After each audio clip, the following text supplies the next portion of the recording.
over there. Everyone train coming. Yeah. Bunch of troublemakers over here. Oh, jeez.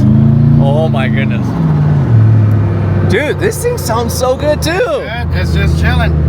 It's just chilling. It's just twin turbo, man. It's, you know, it doesn't have a gearbox, so it doesn't have to change any gears. It just goes and you just keep hearing it rev. It just doesn't change at all.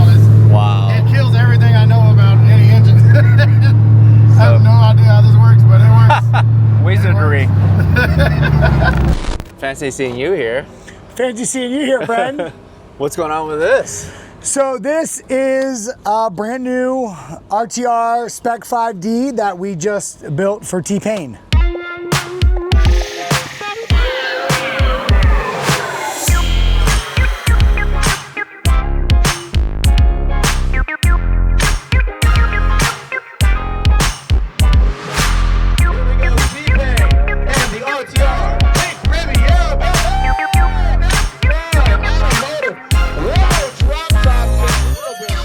The big thing obviously is that it's convertible. It's a convertible. And so, you know, Payne bought a Spec 2 that we wide bodied and made a driftable street car for him. He very rapidly progressed beyond it, which I knew he would. And he called me, he's like, I'm ready to step up. I was like, I've been telling you roughly for a year. Let me tell you, street car is such a loose term, but that was a true street car. Still had AC. Yep. Still had stock steering wheel, I think. Everything stock. It was literally an RTR Spec 2, so it had our tactical performance suspension, and it had a front half angle kit. That's it, and we put the wide body on it. But this more honestly resembles more your competition car. This literally is. So, you know, Payne basically said, you know, he wanted a demo car. And I said, okay, we can do a demo car, but I know what's gonna happen in 6 months. You're gonna call me and you're gonna wanna go compete, and then we're gonna have to then go do all the stuff. So basically what you're looking at is our FD car, except of course Payne had to make it difficult and say he wanted a convertible, which is great because we actually have been talking about convertibles, and so it was great to do this. Is this the first competition car that you've built that's a convertible? Yes. Yep. That's so this special. is the chassis is this car is literally FD legal, ready to go. The only difference between this car and our FD cars is I wanted to make it a lot easier for Payne to just enjoy driving and just change the oil and consumables. Super light, you can hear it.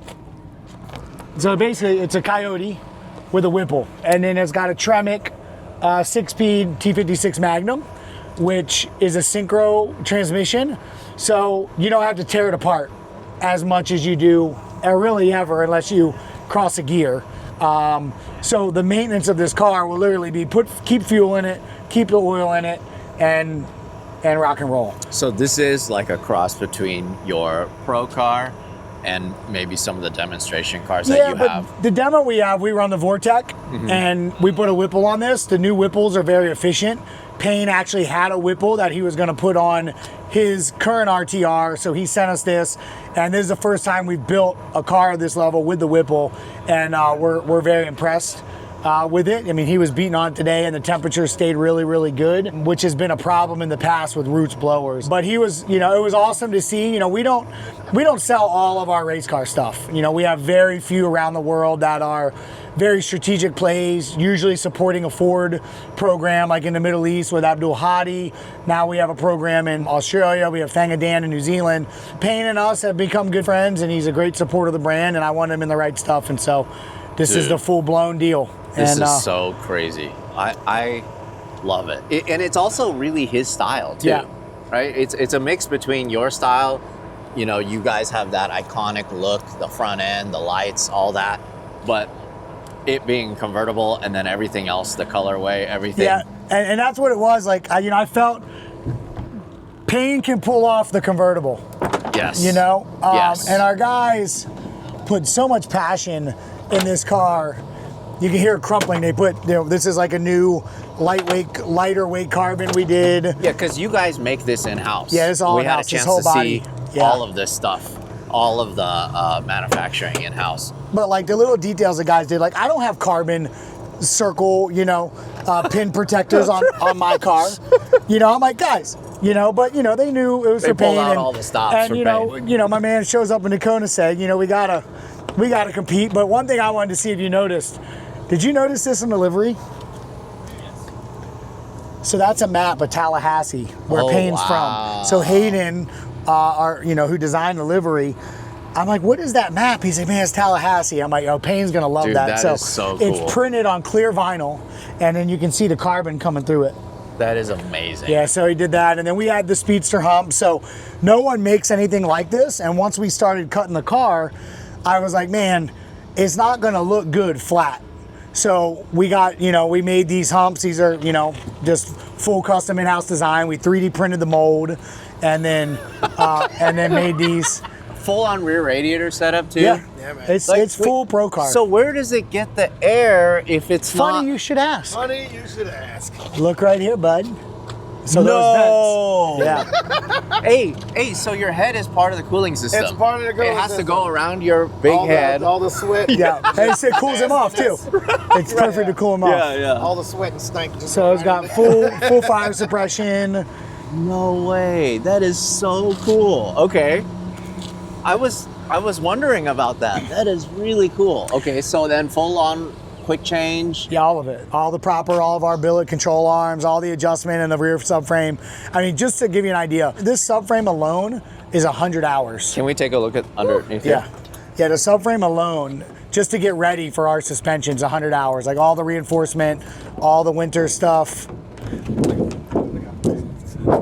Look at that. A little lightweight. Wait, so then did you have a chance to dyno this yet? We did dyno it. So right now, this car makes just over 700 at the tire. It's got an easy 50 in the tune, and it's also got more, we can go a smaller pulley. So, but this right now is like, my opinion, the run it for years. Yep. Hit the rev limiter every now and then, have fun with it, and that's it. If he wants to go on kill mode and put, another 100, 150 to the tire, it's got it in it, but then that's when you start getting to the limit of the motor. So this, this motor is basically very similar to the motor JTP used to run in FD, and he would run 900, 950-ish. And so, when he wants it, we got it, and he's got the suspension to dial it in when that's needed too, so. But with this setup, you could drift pretty much any track in the Oh world. my gosh. Yeah. This is all you need, and especially with this roots blower, the torque comes in at like 2,500, 3,000 RPM. So you just put it in a gear and stand on it. And today was the first day you ever drove it? Today was the first day I drove it. How many tires did you go through? None, because it was raining. It was wet. But I'm gonna brag on him because he don't do it. He was nervous. He let Ben drive it first, and then he got in and drove it like he's been driving it forever. Like, you know what I mean? Yeah. I needed a reference point, so I let Ben do his thing, so I can say, oh, that's what. Okay. Yeah. I know what the car is supposed to do. So now I'm gonna try to mimic that, and then that's my reference point. Because Well, Ben sort of drives like me. I said this to Payne earlier. It's so good that he learned the fundamentals on a mostly stock car. Yeah. And taking baby steps versus the fact he could have called you and asked for this right away. Yeah. He could have. Yeah. And maybe you would have built it for him. But Probably not. really? No, because Gotta be responsible. it would have been a bad experience for him probably when he first started. I would have 100% crashed it. And like, and I'm just not willing to do that, you know. But now that he's ready, I'm so happy for him to be in the right stuff, because like this is a 2 year in a row, multi-year championship winning chassis. Can I just give you a challenge? And I'm sure you guys already planned this out. 4-car tandem with the 4 of you guys, right? You, James, Ben. That would be sick. And Maybe, Payne? you know what? We I'm could in the probably back. do that with me, Bane, and Penn at Hyperfest next weekend. I'll be there. If I'm in the and I'll lead- have my chase car, so I'll have If I- a You chase can lead car. us. If I lead, I'm good. Yeah. You can lead You guys us. know how to get out of sticky situations. Yeah. If I spin, you guys know. That would be Dude, so that sick. would be, how crazy would that be? That would be 4 sick. RTR. That We would could put be Hurt cool. in James's car. We got right hand. Oh, there hand you go. drive. Did you have to do anything different on the interior? No. It's all Nope. the same. Yeah, I mean, we tied the cage into this, which we normally don't do, but everything else is, the only difference is that is this. This is really the only difference between the... Did you start off with a convertible chassis? Yeah, this is a straight convertible. Like when they go on the plant, they come in and they're body in white. And before it goes and gets all the sound deadener and stuff, we popped it off. Oh, this was a body in white. Yeah. It wasn't a running, driving car. No, this was a chassis. Oh, wow. Caught him right on time. Yeah. Dude, that is huge. Yeah. That's like real race car stuff. Real race car stuff, bud. My goodness, that's amazing. I love it. Also, I want to show this too. I'm gonna call my guys out here. My boys gave them a carbon foot panel. Go look at my race car when you're down there. I got aluminum in my car. My man got a beautiful carbon foot panel. And it's not just a panel. It No, has it's a design riser. in it. It has design in Yep. it. It's got structure in it. It has Yep. structure. Yep. Oh my goodness. You did good. Yep. No, That is it's so awesome. cool. I'm really proud. It's been Just look at the inside of Yeah, this. that's crazy. Yeah, this That is pattern. maybe this is lost on you guys, but look, the fact that all these are made in house. See, that's what's crazy. That's the even crazier. bumper budget got so expensive for you folks that you had to start making your own freaking bumpers. true story. Also, the follow through and quality of other people has also gone down. So we had to bring it in house as another scenario. But That's so this good. is, you know, doing anything a one-off. You know, this turned into a big project, and I'm really proud. Our guys did amazing, and girl Shelby obviously is very involved in this, and everyone is thrashed to get this done. I'm really excited by it. I love it. Thank you so much for showing us, man. My pleasure. This is so cool. I love it. About to unveil it to the world. You got the first look.